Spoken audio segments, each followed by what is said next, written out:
Sir, how can we make more Annamalais like you? Yes.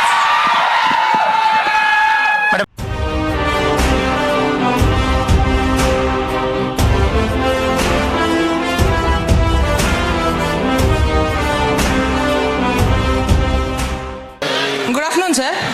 It's an honor to have you on our stage, sir. Sir, you did your studies now, sir, at the beginning, before you attempted for UPSC and went to the place. While you were studying, didn't you ever think that money is a major point in the life? Like you transformed from the career you had, the studies you had, to directly to UPSC, and after that you became a politician. Before that, didn't you think that money was the matter? It is the first solution for my problems in my life. Didn't you ever think that, sir? Thank you, brother. You can have a seat. Thank you so much. Most of the time, I personally believe money is never a solution to your problem. Money is the problem. So most of the times. I'll tell you why. Wonderfully said. I'll tell you why. Because our culture, if you look at Sanatana Dharma, the culture, if you look at the whole culture, it is always built on need. It is never built on greed. The whole culture. Again, if you go very deeper into Sanatana Dharma, if you look at our religious scriptures, it always says, your income, you divide it into 6 parts. You basically keep 1/6. If you want to live an ideal life, 1/6 you divide. 1/6 goes to savings. 1/6 goes to service. 1/6 goes to teachers. There are a lot of people who taught you. And 1/6 goes to them. And 1/6, it goes to the people who serve you. People will keep serving you. So we just clearly divided our life into 6 parts, the money that we earn. Which was always, because what we call caste now, which after British have become, it has become upper caste and lower caste. The caste in India was always a symbiotic bond between individuals. That 1/6 you will give it to somebody, some 1/6 will come to you, so that the whole village will live happily. The priest is there is a farmer who is cultivating, and there is a person who is serving the village, which you are given different names as Brahmana, Shudra, Kshatriya, you are given different names. Now everything is so symbiotically interlinked, the money keeps getting transferred among them. Once the modern trade and practice started coming in, that is the time from need it became greed. I simply wonder, with no offense to anybody, if you look at people who have more money, one house is enough, you have built a second house, probably a third house, 2 houses on EMI. You keep that guy in the one chair. One guy happily living in one house, you keep him in one chair. Since for you the concept of saving is essentially accumulating money, because you don't know what is going to happen tomorrow morning. 1 crore is not enough, 2 crore is not enough, 5 crore is not enough, because we are not sure what is going to happen 1 month from now, or what is going to happen if I get 50 years of age, what is going to happen if I become 70 years of age. That is one, this society has got something called a collective insurance. The government is a collective insurance, because the government will take care of you. There is a public hospital. You need not worry what will happen to you at 50 years, 60 years, because the society through a public hospital will take care of that. 100 rupee, 200 rupee, 500 rupee surgery. Don't worry about a kid's education. The society through the collective insurance, we will take care of a kid's education at a reasonable cost. Once this got broken down, so we should not speak bad about people who want to earn money. Earning money is a skill. Probably I don't have a skill. Since me not having that skill, I cannot say our Reddigar who has earned so much money is bad. No. You have to understand. He has got a skill. He has got a skill. And he has decided, I am going to put my money for societal use. Who builds this many colleges? 15,000 kids now in 2 square kilometer area. 5 engineering colleges, 1 medical, 1 pharmacy. Then people also decide, how am I going to put my money to better use? Him earning the money is not a sin. Him not spending the money wisely is a sin. So let us not demean people who have money. At the same time, let us appreciate people who live within their need. It's a complex question to answer, brother. It's a very high-end philosophical treatise. That is why communists came in. Since we couldn't solve the social versus individual problem, then Karl Marx wrote the Communist Manifesto. He said we will solve the problem by communist method. Since he couldn't solve it efficiently, then the capitalist treatise came. They said we will solve it efficiently. What I'm telling you is, it is a personal choice you have to make. Personal choice you have to make. Narayana Murthy, despite so much wealth, he cleans his own toilet. Which means for him money doesn't matter. I have 30,000 crore, I have 50,000 crore. For me, after 1 crore, nothing matters. Because it is going for society and happiness. I'm going to do something. For a guy with 1 crore, like my constable, or 1 lakh with my constable, like my constable, honestly he has earned. Spending it wisely, for me both are same. Or somebody like a Reddy Garu, they've earned money, but they decided to spend it for social good. So it's a complex way of thinking. I hope and pray the question that you asked now is a sign of your thinking. My answer is only one answer. If you bring Subramaniam Garu here, he will 100% give you a different answer. If you bring K.K. Senthil Kumar ji here, he will give you a different answer. If you bring the army people here, they will give you a different, because for them the concept is different. Army guy, the day he joins the army, he knows at 60 years what is his pension money. Because they know it's a certainty. Then the society has to take care of them after 60. With their understanding they're inside that army, because you serve us, we will take care of you when the time comes. So each of us will look at this problem very differently.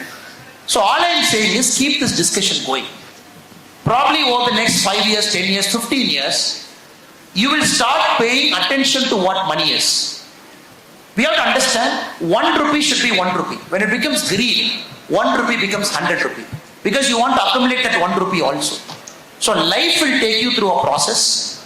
You will understand money for what it is. At the same time you need money. At the same time you don't need excess money. What is excess money? For me different, Reddy Garu different, Subramaniam sir different, Senthil Kumar ji different, army guy different, army person different. Because that excess money for somebody could be 1,000 crore. That excess money somebody could be lakhs. So I hope and pray you going through the process of life will have a real understanding about what is your life, what is the purpose, what is money for you, how much importance you should give it to money. Then you will make a call. My answer is based on my experience. So your experience is different. But the end of the day, it should give you happiness. Having more money should not create a problem for you. Right now I see more people having more money. I see a lot of more problems only. I'm not seeing less a problem. Sir, one more thing I would like to know is how has the geopolitical situation changed after the abrogation of Article 370 and, making Jammu Kashmir a free state now? But I will not use this stage to talk politics and in the sense, a traditional sense of politics. Making an accusation about somebody and somebody making an accusation about the other party. I will not get into that, but I will take this opportunity to talk history. Because it's very important people sitting here should understand what history is. And especially with respect to Jammu and Kashmir, what actually happened and what has happened over multiple years and what specially happened when Article 370 got abrogated. And Jammu and Kashmir is a very special place because of the nature of its location. What you call the geopolitics, geography and politics combined.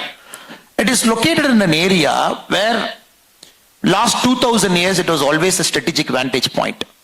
And many countries, many cultures, they all amalgamate, they are very closer. And Jammu and Kashmir being the entry point of Bharat. And if you look at the Agand Bharat also, from that side, it is always a very important area for trading, for all the foreign powers to try to, when they want to enter Bharat also, that was always a very important passes were there. And naturally, every country will have an eye, right from the British time, the Pakistani time.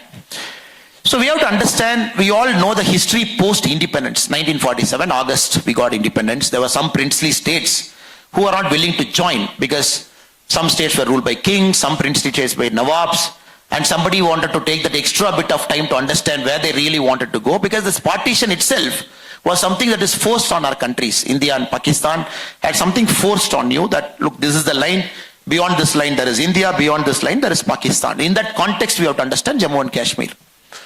even when the Maharaja of Kashmir, Hari Singh, was still taking some time to come to a conclusion. You had the tribal attack, the so-called tribal attack, which Pakistan says, and we vociferously always said in the world stage, it is planned and orchestrated by the Pakistani army. It went to the United Nations, January 1, 1948. Then some kind of a resolution was brought in. Then they wanted a plebiscite. So long story. Then you had a government there which clearly felt that India should have two flags. Rest of India will have one flag. India will have two flags, meaning Jammu and Kashmir will have one flag. India will have two constitutions. The rest of the country will have a separate constitution. Jammu and Kashmir will have parts of constitution, Article 370 and Article 1. Only two parts that is applicable in Jammu and Kashmir. When India will have a prime minister, Jammu and Kashmir will also have a prime minister, which you call the chief minister as a prime minister. So this was there for a long time. Then you have parties like Praja Parishad Party, which wanted to have national flag in Jammu and Kashmir, the tricolor flag as the flag. In 1951 elections, this particular party was disqualified. They couldn't fight the elections properly. Then the government came to power. So long story. So what I'm trying to say, madam, to come to this conclusion why Article 370 need to go, it is important we have to understand what built it up. In 1950 when Article 370 came for a short-term measure, and nobody had the courage to lift Article 370 for a long time. Finally, after 2019, August, it has to be done. So I only request the students here, it's a good time now to at least read the history of our country. I think when the gentlemen before us, they were talking, they mentioned, especially the Chief Secretary when he was talking, he mentioned, it is important we understand the history of this country in a proper letter and spirit. Be it Jammu and Kashmir, be it Northeast, be it parts, including Hyderabad has got a long history of struggle. If we don't understand it, then possibly, where will the patriotism for us come? Then again, Jammu and Kashmir had a long story. Then Chief Minister was dismissed, arrested. He was sent to my state for 11 years in exile. The 1975 agreement happened between Indira Gandhi ji and Sheikh Abdullah. Then 87 mass rigging of elections happened. Then probably the early signs of militancy started happening, which all led to this war. 1999, you have this kargilwar, which led to that, a geopolitical tension, where one country, the democracy was changing, the army was coming in Pakistan, the army wanted to show their power, that they are the people who will control Pakistan, they wanted to show they really mean business, then it led to that. What is the result? 527 are brave soldiers, brave hearts, they lost their life. A lot of geopolitical confusion, not adhering to a spirit, making sure the spirit of Jammu and Kashmir was killed at a particular point of time, because you had two constitutions, two prime ministers, two flags, which in a civilized democratic country cannot coexist, and the absence of democracy, rigging of elections, banning of political parties, so everything led one after the other. Then you had the mass exodus. Kashmir Pandits, they left. You saw the blood killings, and anybody who has seen the Kashmir file story, they know that particular part of Kashmir's history. 1989, early part of 90s, till about 1999 it went. Then the 1999 war happened, for the whole world was watching what is happening in Jammu and Kashmir. Now, possibly in our generation, I think a lot of generation has waited, madam. Especially this generation with a lot of pride can say, August 2019, when 370 was abrogated, we said right to a historical wrong. The Constitution of India that is applicable to the rest of the country is going to be applicable to the whole of Jammu and Kashmir in letter and spirit. An historical wrong that was committed in 1950, which was inserted in our constitution, again 35A, 370 was removed, which made sure very small things. A woman born in Jammu and Kashmir, married outside Jammu and Kashmir, will have right to inherit a property there. Very small things. A person from outside Jammu and Kashmir entering Jammu and Kashmir has to get a pass to live in Jammu and Kashmir for a certain point of time. Again, a person who is in Jammu and Kashmir who belongs to the SC/ST community doesn't have India's SC/ST Act that is not applicable to that particular person. Small things for a general population, but big things for that people. Which one clear stroke after abolition of Article 370, very first time we can say, last year 2022-23, close to 1,89 lakh people went to Jammu and Kashmir for the first time, who don't belong to Jammu and Kashmir as tourists. They wanted to see the beauty of Dal Lake. They want to see what this particular state is all about. So Article 370 abrogation has changed the complete nature of Jammu and Kashmir's geopolitics. Very first time you see the government in control. Very first time you don't see stone pelting. Very first time you feel the army are in better control, because end of the day the army can do their work, but at the civilian government, the people behind the army, they matters. You can't send our people in uniform to the harm's way, and you cannot expect them to be cannon fodder. As politicians are the powers to be in our country, you can't expect army to be the last resort as cannon fodder, going there, saving every time and coming. Now we can say, probably with a lot of certainty, 2019 August onwards, Jammu and Kashmir is entirely different. The geopolitics has changed. Very first time we sitting here can safely say, my uniformed men is not put in harm's way unnecessarily. Because as a country, they cannot pay for your sins. You cannot have thousands of troops there mobilized on the borders. They cannot pay for the sins of politicians here. They cannot pay for the sins of politicians' personal friendships in Kashmir in 1950 or 60s or 70s. Two different families in India having a particular friendship, and they cannot pay for their sins. So that is why it has changed the status quo, what was there for a long time. Possibly the elections that is going to happen now in Kashmir and Jammu and Ladakh, that will usher in a free democracy, where people will freely elect their own representatives. Once democracy comes in, then I think everything will be settled. We are also seeing the historically high number of investments going in, companies getting started, employments coming up in a big way. I'm sure at least this generation, when they grow up, Jammu and Kashmir should be their number one choice of a tourist destination within our country. Instead of looking at Switzerland, looking at spending money there. Since 1,89 lakh people have chosen to go to Kashmir in 1 year, I'm sure when these kids grow up, when they have families, with their children, and they look at Jammu and Kashmir as a paradise on earth, truly it's a paradise on earth. Anybody who has gone to J&K will vouch for it. And they will know the blood that all the soldiers and their families have paid for us over this many years should be worth it. I am sure we should make it happen. All of us have a role, madam. People like you, people like me, people sitting here. We all have a role to make it happen, which I am very sure will happen. Thank you, madam. Thank you so much, sir. Let's visit Kashmir in the coming years and see paradise on earth. Right. Another thing I would like to know is the younger generation today don't understand what is POJK, what is China occupied Tibet and all of that. What is the current scenario, sir, of the situation there right now? Can we have an Akhand Bharat? But Jammu and Kashmir, like we said, is so strategically positioned. The global players, everybody wanted to play a role there. So what we call the united country, we all know the map of our country, we all know the Kashmir map. But many a times it pains to see us when a truncated part of Kashmir is put in a public display. Many times the Google also makes a mistake. You see a truncated version. You see, then they use two words called line of control, line of actual control, LOC, LAC. Then there is a word called POK, Pak Occupied Kashmir. And the Pakistanis have such a brazen attitude. You go and see the textbooks. They call this as Indian Occupied Kashmir, IOK. Then you have the China Occupied Kashmir again, which is a part that is at the top part. Because it's such a strategically positioned area. Now we are very clear, even during this parliamentary elections also, different political parties, it was becoming a big issue. When will our country will see a unified whole Kashmir? When will it happen? And we believe, even if you see, madam, the current parliament, the law that is passed for the elections to be conducted in Jammu, Kashmir and Ladakh, we are very clear it has to be unified elections. We can only conduct elections as per the current scenario. But the government of India has clearly marked out the representatives from all parts of Kashmir. Though at this point of time it could be a Pakistan occupied Kashmir. At this point of time it could be a POK. But in the act that we have passed in the parliament, the elected representatives are marked for the whole of Kashmir, which I hope and pray in the near future. Whenever it happens, I look forward to a day the elected representatives come from the whole of Kashmir. Even from what they currently call the Pak occupied Kashmir, POK, which probably they say the last village is Turtuk.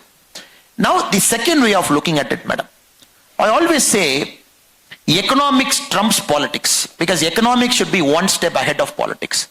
Because India is not a country that takes things lying down now. Because we are a fast growing country, $5.1 trillion we are hitting now. 2030 we should be hitting $10 trillion. then possibly you're looking at a country by the time our kids graduate and their first job by 2030, they will live in this country where we will be the third largest economic power in the world. You will have US above you, you will have China above you, then you are there. So right now we are the fifth largest economic power because you have Germany and Japan ahead of you at position number 4 and position number 3.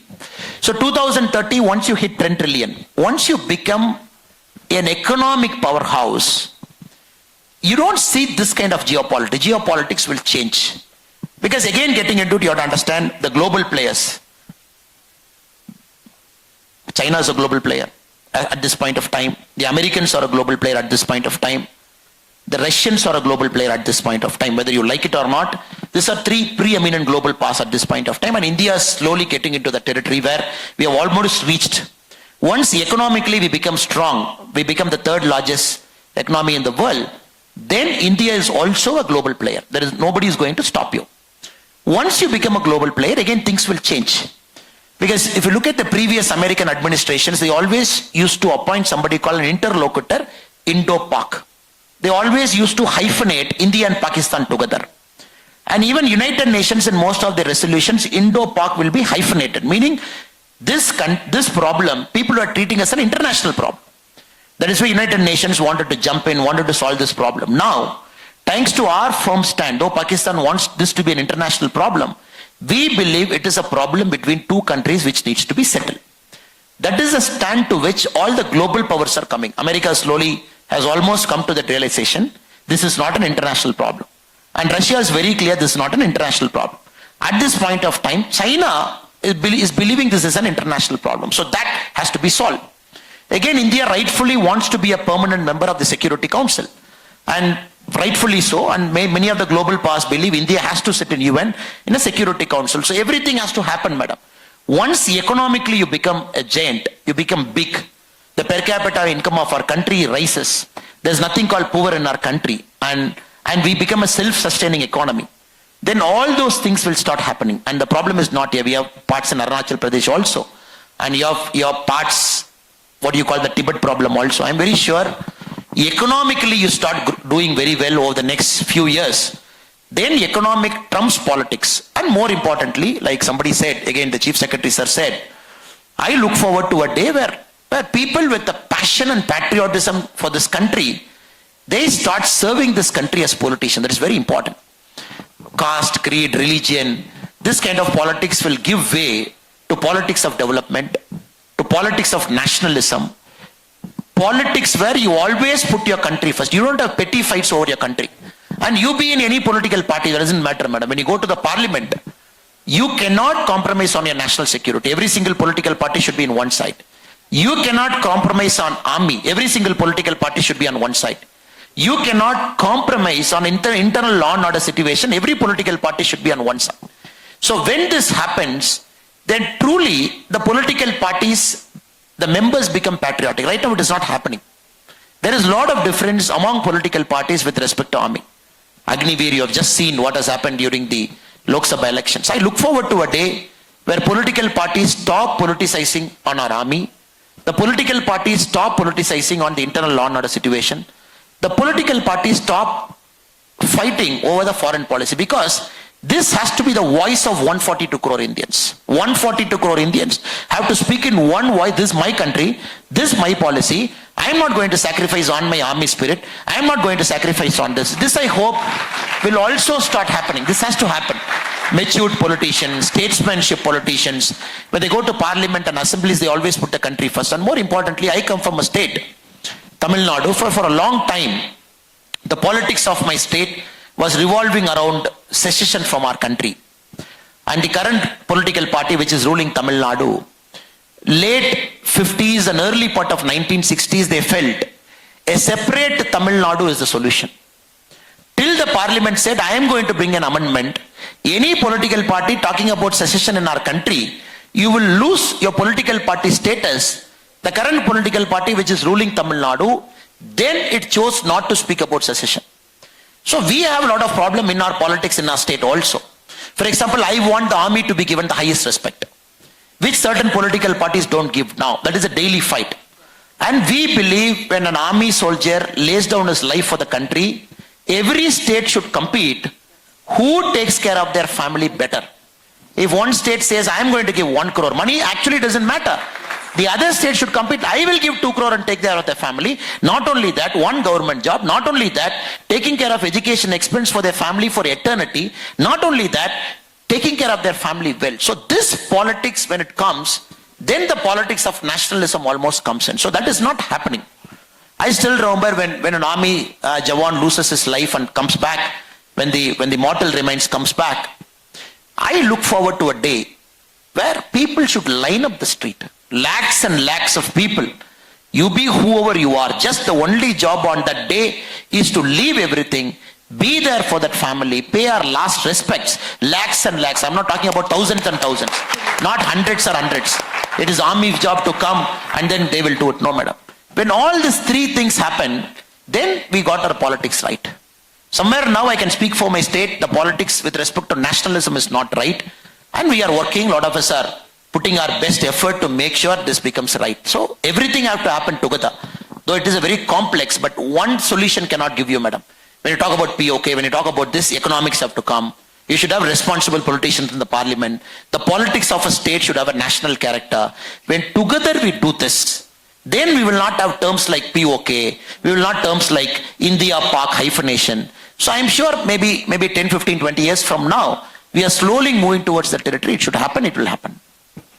Wonderful. So sir says it's country first and nationalism. So based on that, I would really like to know, how should we inculcate nationalism in all the young generation today? What procedures have to be taken? Where should it start from?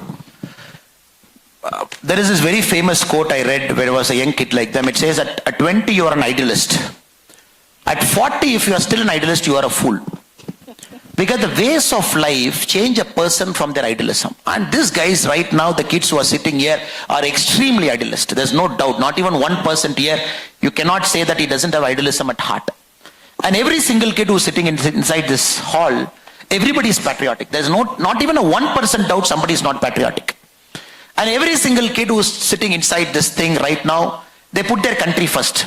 Not even a doubt. But the problem is, they'll be leaving this campus in about 6 months, 1 year's time.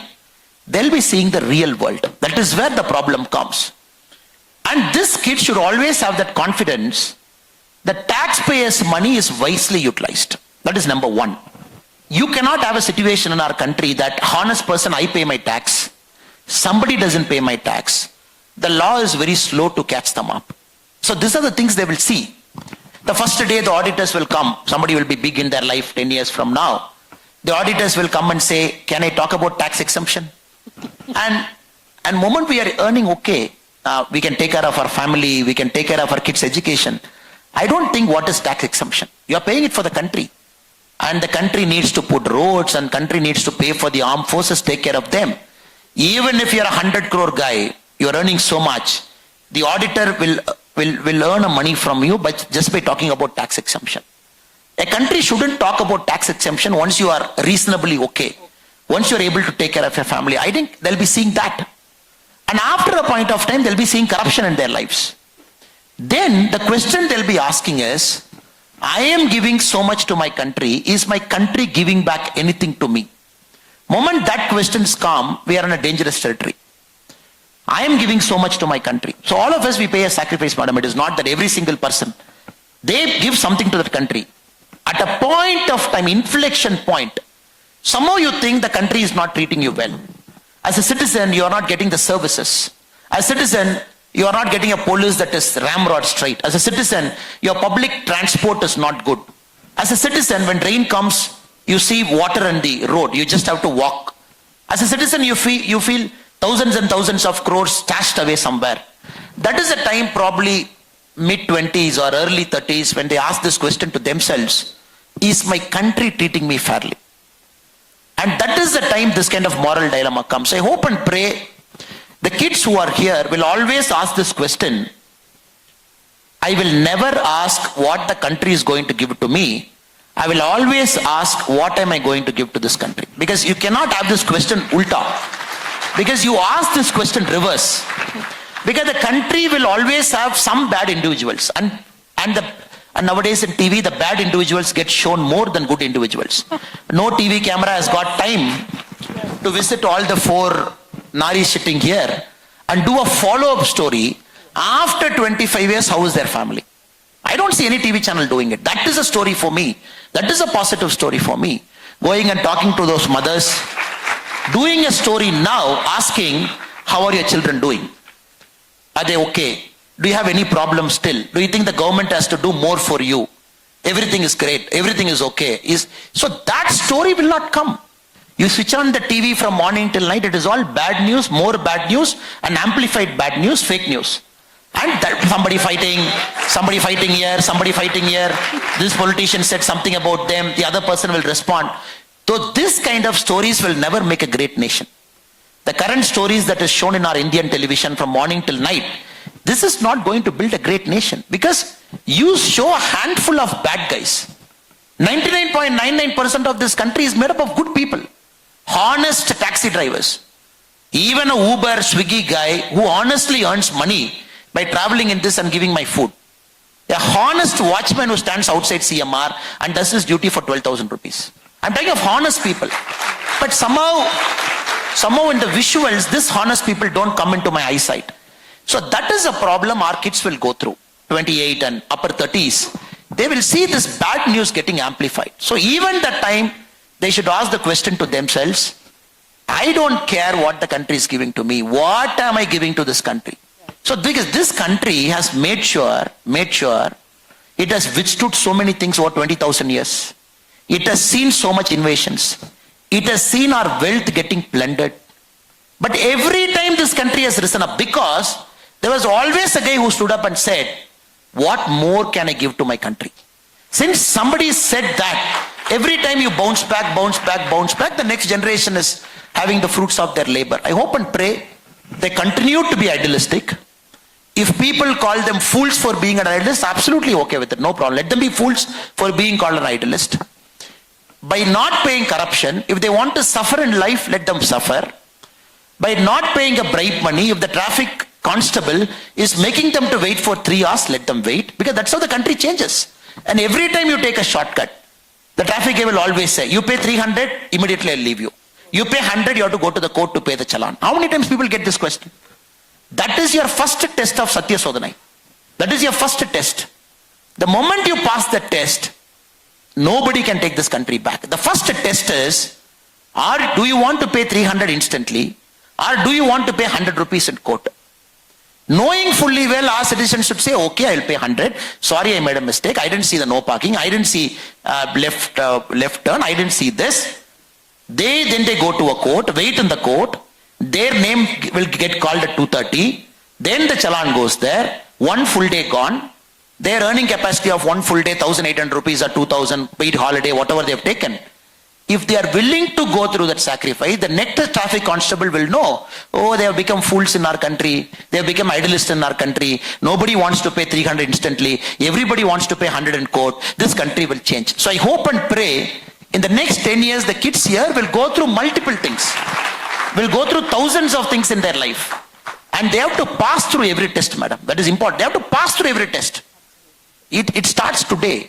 After this lecture, after this event, after seeing the Nari sitting here, if they've taken one resolution to say, I've taken some shortcut from tomorrow morning, I'm not going to do that. One resolution. If the kids are taking one resolution after leaving at 6 o'clock, whenever this is ending, I will not take a shortcut because my country suffers in the long term. Because the shortcuts you take, the repercussion will always have in the long term. If they do it, I see the discussion already happening among the young generation. Have you taken a resolution today? Yes? No? Sir, how can we make more Annamalais like you? Yes. Madam, we are normal human beings, frankly to be told, and we all make our share of mistakes. And we all have, I'm not giving you a very humble answer, I'm giving you a straightforward answer, madam. If somebody has asked me at the age of 21, as a police officer, I've gone to Siachen for training, the lower Siachen, to see the suffering they go through. We have a 15 days army attachment. And if somebody has told me at 21, Probably I come from a small village. Exposure to army is very less. Nobody told me about a short service commission, which on my own I learned after 25. If somebody has shown me the trailer of everything this is happening, will you join the army? I don't think I would have got the courage at 21 to do that. I'm being very frank and honest. So many a time we got to appreciate and understand who are our heroes. I am a visible person. I come in TV, I debate, I discuss, I talk so many things, so I come in TV more. But there are thousands of people better than me who don't get the TV space or a media space or a paper space. Now, my I'm not being very humble, ma'am. I'm being very straight and very forthright. My only request to all my young friends is, and your heroes are all around us. Somehow, we just pass through them. I remember, in my book I've written, when I was when police constables used to work for me, in Bangalore I asked a guy, one day in the roll call he came late about 10 minutes. I asked him, why did you come late? Roll call generally happens at 7:30 in the morning in police station. All the police constables come at 7:30. He said, my house is 2 hours away, so I came late 10 minutes. I'm sorry, sir. That put something in my head. I asked him, why is his house 2 hours away? As an officer, my house is 3 minutes away. Meaning for 7:30 roll call, I come at 7:25. I'm there at 7:30. But my constable who's serving me and serving the society, his house is 2 hours away. This led to a lot of churning. I started asking all of my constables, why you are living far? Then one guy said, no sir, I don't have police quarters. Then I have to take a house on rent. For the kind of salary I get, 30,000 rupees, I can't take a house of 12,000 rupees, 14,000 rupees rent. I literally go outside Bangalore to a neighboring district. There I get a house for 8,000. I have decided that 4,000 extra should go for my kids' education.